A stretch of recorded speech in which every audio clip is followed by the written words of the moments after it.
You ask Tiger to solve. This deals with linear equations with one unknown. The final result is m equals -190. Let's solve it step by step. Simplify the expression. Break up the fraction. Find the greatest common factor of the numerator and denominator. Factor out and cancel the greatest common factor. Group all constants on the right side of the equation. Add 2 to both sides. Simplify the arithmetic.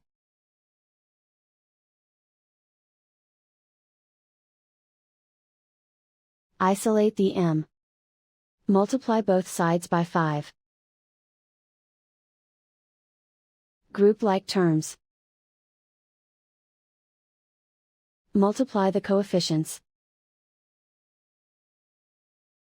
Simplify the fraction. Simplify the arithmetic. And so the final result is m equals -190.